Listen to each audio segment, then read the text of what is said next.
বাংলাদেশ ইসলামী ছাত্র শিবির অন্য কোনো ছাত্র সংগঠনের লেজুর ভিত্তি করে না।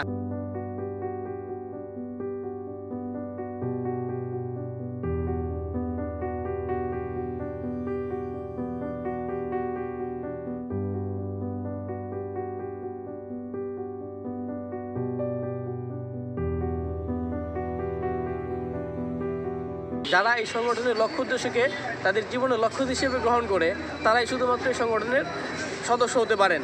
এবং এই সংগঠনের সদস্য হতে গেলে কোরআনের একটা অধ্যয়ন সিলেবাস আছে, সেই অধ্যয়নের সিলেবাস পড়ে শেষ করতে হয়। তারপরে হচ্ছে 81টা বইয়ের একটা সিলেবাস, যেখানে হচ্ছে কোরআন, হাদিস, ফিক, অর্থনীতি, রাজনীতি, সমাজনীতি, বিশ্ব সকল বিষয়ে অন্তর্ভুক্ত করা আছে এই সিলেবাস, যেটা হচ্ছে আধুনিক বিজ্ঞান ভিত্তিক একটি সিলেবাস। এই সিলেবাসের মাধ্যমে এই সংগঠনের সাথী ভাইয়েরা অধ্যয়ন শেষ করে সদস্য হন।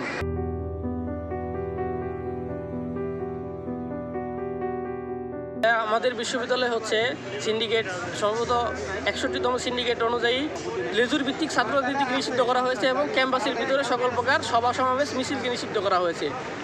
আমি আপনাদের মাধ্যমে জানিয়ে দিতে চাই, বাংলাদেশ ইসলামী ছাত্র শিবির কোনো লেজুর ভিত্তিক ছাত্র সংগঠন নয়।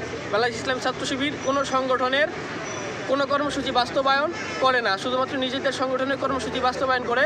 বাংলাদেশ ইসলামী ছাত্র শিবিরের নিজস্ব গঠনতন্ত্র রয়েছে, যাকে আমরা সংবিধান বলি। সেই সংবিধান অনুযায়ী তারা নিজেদের কার্যক্রম পরিচালনা করে। বাংলাদেশ ইসলামী ছাত্র শিবির অন্য কোনো ছাত্র সংগঠনের লেজুর ভিত্তি করে না।